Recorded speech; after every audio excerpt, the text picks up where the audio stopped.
La mairesse Stéphanie Lacoste qui est avec nous. Bon début de journée. Bonjour. Vous avez eu votre conseil municipal hier et là, ce matin, vous voulez nous parler de la liste d'épicerie. C'est quoi les demandes? C'est quoi, des brocolis? Ben oui, du petit poulet. Un petit peu de bok choy. Non, c'est ça. C'est pas ça, une liste d'épicerie municipale. Non, là, ben, hein, c'est ça. J'imagine que vous êtes au courant. On est en campagne électorale Pas mal, oui. Provinciale. Donc, il y a certains candidats qui sont venus me rencontrer. Ils me demandaient c'était quoi les enjeux pour Drummondville. Et je me suis permis de leur parler de 3 grands projets qui sont structurants et importants pour notre ville. Le premier, c'est le Gérontopole, le fameux Gérontopole qui on voudrait l'installer dans la Fortissimo. On a sur notre territoire le Centre collégial d'expertise en gérontologie, qui est un leader au Québec. Qu'est-ce que ça mange en hiver? Parce que c'est un gros terme, ça, Mme Lacoste, Oui, que c'est pas tout le monde qui comprend. Non, exact. Non, ben c'est justement ce centre d'expertise-là, c'est de la recherche pour faire du vieillissement une force. Parce qu'on le sait, là, la population du Québec en ce moment vieillit. Puis la nôtre encore plus, hein, mais semble dans l'immersie ici. Exactement. Donc, on a un bon laboratoire pour justement créer des conditions gagnantes pour garder nos aînés actifs et contributifs pour la société. Le Cégep travaille en collaboration avec le monde universitaire et dans un gérontopole, on inclut également le monde économique. Il y a des entreprises ici de la région, que je pense à ICT ou qui pourraient entre autres, participer à des recherches pour faire en sorte de nous aider à trouver des meilleures pratiques pour justement garder les gens actifs. Il y aurait des bureaux dans la Fortissimo, c'est ça qu'on comprend? Oui, votre un genre projet de centre de recherche. Là. Puis là, ce qu'on veut, c'est avoir peut-être des promesses de financement de ce projet-là, des autres paliers gouvernementaux. L'autre qu'on recherche, ça fait des années. Et je suis arrivé il y a 12 ans ici à Énergie. Puis on parlait déjà de la rénovation du centre Marcel Dionne, Mme Lacoste. On en est rendu où là-dedans, là? Bien, on a rencontré les instances du hockey mineur, pas du hockey mineur, mais de la ligne junior majeure du Québec. Et on a rencontré aussi M. Legault. On lui en a parlé. Vous savez, le centre Marcel Dionne, là, les voltigeurs occupent environ 10 à 15 du temps de glace. C'est pas beaucoup, là, quand même. Non, le reste du temps, c'est le sport mineur ou la population en général. Donc, notre glace, elle n'est pas réglementaire, elle n'est pas assez grande. Nos bandes, selon le rapport déposé dernièrement à Québec, c'est pas des bandes flex. Donc, il y a une notion de sécurité pour nos jeunes joueurs. Et à chaque fois qu'on a déposé des projets, tout ce qui était loge, corpo, était pas inclus. Ça, c'est du financement privé qu'on veut mettre à part, mais ce qu'on veut, c'est faire en sorte que l'infrastructure au centre-ville puisse être aux normes et qu'on puisse y voir du bon hockey. Et on le sait qu'une équipe comme les voltigeurs fait en sorte de créer une relève chez nos jeunes, les motive à avoir des saines habitudes de vie. Donc, c'est un tout. Ça nous permet également de revitaliser, redynamiser le centre-ville parce que les gens viennent manger au resto. Après ça, va avoir un bon match en famille. Il y a besoin d'amour, le centre Marcel Dionne. On va se dire, c'est un peu vieillot. Donc, on a besoin là, de le mettre à jour à l'intérieur aussi. Là. Pas juste la patinoire, mais aussi rajouter des places puis tout revoir l'accueil. On avait vu des images passer dans les dernières années. Les places sont faites. Dans le fond, il manque juste l'argent. Là. Exactement, les plans et devis où ça bloque tout le temps, c'est au fédéral. Ouais. Donc, ce qu'on a dit à M. Legault, c'est qu'on a besoin que Québec prenne l'entièreté de la subvention. Et il y avait un 3e point sur la liste d'épicerie. C'est l'hôpital, c'est ça? L'hôpital. Les médecins sont sortis dernièrement. On a fait des rencontres avec eux. Elle est désuète. Elle a été conçue à l'époque pour une population de 40 000. Vous comprendrez que dans la région, on est rendu beaucoup plus. Et on a un ratio au Centre du Québec de médecins versus citoyens vraiment plus bas que les restants des autres régions. Et pour être attractif, pour que les médecins veulent venir ici travailler au Centre du Québec, il faut avoir des infrastructures. Je dirais même pas de qualité, là, des infrastructures, point. Donc, c'est ce qu'on demande. Ce n'est pas superflu, c'est vraiment nécessaire.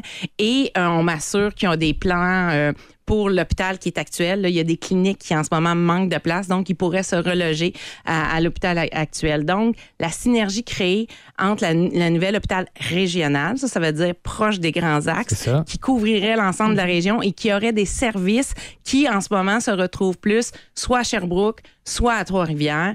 C'est le nombre de transferts qu'on attend et on est obligé de le transférer, de le transférer. Ça se ferait plus, ça. Là. On pense que les gens du centre du Québec ont le droit à des soins de la région, ont le droit à des soins de qualité, ont le droit à des soins de proximité. Au moins que le dossier soit dans la machine, comme on dit, parce que c'est pas quelque chose qui se fait en 6 mois, 1 an. Là. C'est un projet sur 15 ans. Là. On a déjà des partis qui ont décidé d'embarquer dans notre projet. Voilà, jusqu'à présent, on se positionne pas mal là-dessus. J'en ai parlé beaucoup dans les derniers jours, donc ça va encore faire jaser d'ici la fin de la campagne électorale. Donc, une bonne liste d'épiceries. Je pense qu'on n'aura pas besoin de coupons rabais pour ça. Non. On souhaite qu'on soit entendu parce que on pense que c'est les projets qui vont propulser notre région vers l'avenir. Puis là, il y a des grosses annonces aujourd'hui à venir. Là. Vous pouvez pas me le dire là, hein, Mme Lacoste.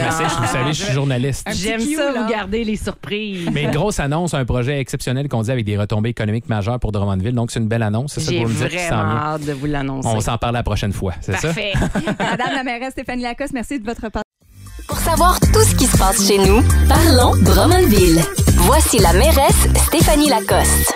Mais c'est toujours un pur bonheur de la recevoir. Tu sais, c'est une vraie fine qu'on aime beaucoup, Gab. C'est ce qu'on disait même à micro. Non, mais ce que je veux dire, c'est que c'est le fun, même à micro fermé. Tu sais, on parle avec elle de tout et de rien. Tu vas parler de jeux de société, là, puis on avait du fun. Ah oui, puis 2 secondes avant d'entrer en onde, Madame la mairesse nous disait que pour savoir si un couple fonctionne, il faut jouer au toc à la première date. Faut voir si on est capable de mettre de l'eau dans son vin. Exactement ça. Une culture de toc, c'est varié. Alors, bon matin, Madame la mairesse.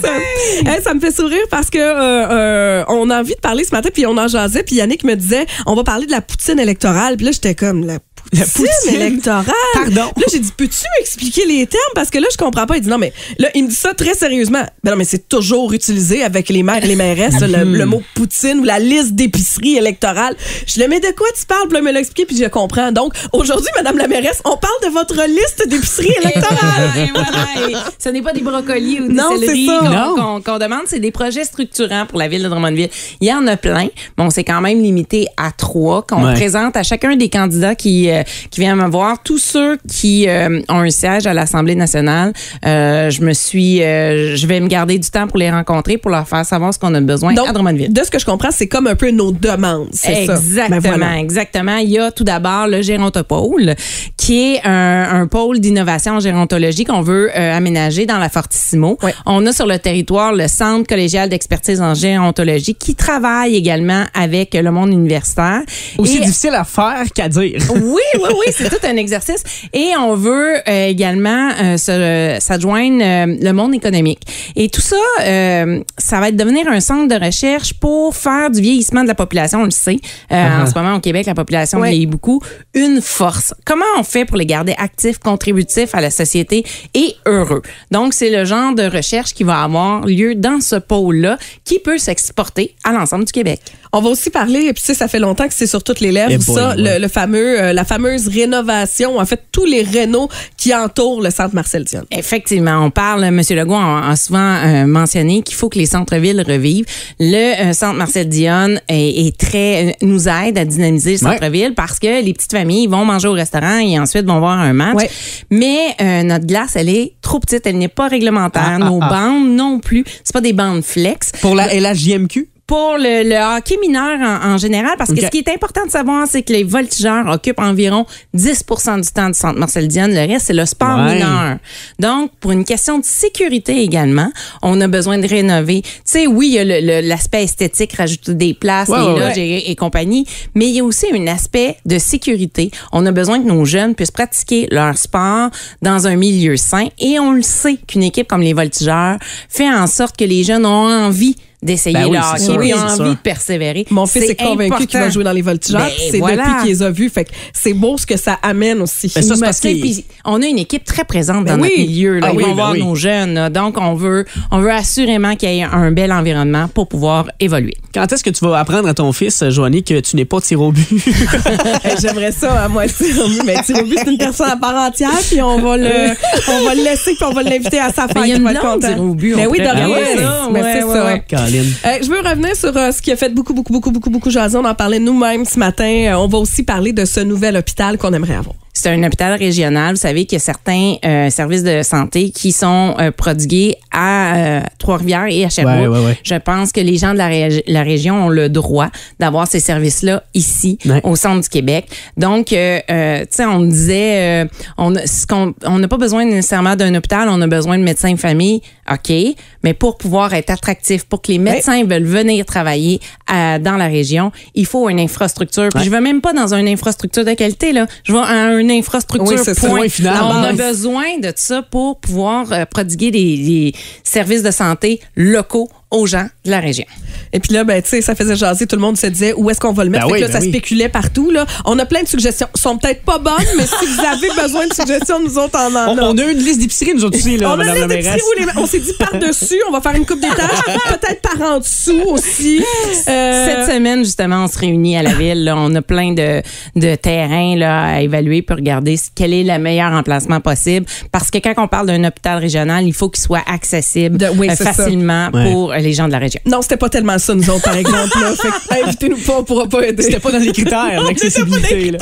Ça, c'est comme les 3 grands projets, mais c'est sûr que je glisse toujours un mot au candidat à propos du logement. Là. Je pense qu'on a un ministère des Affaires municipales et de l'habitation. Je pense qu'il devrait être scindé en 2 et avoir un ministère de l'habitation parce que c'est une priorité au Québec. C'est un grand manque.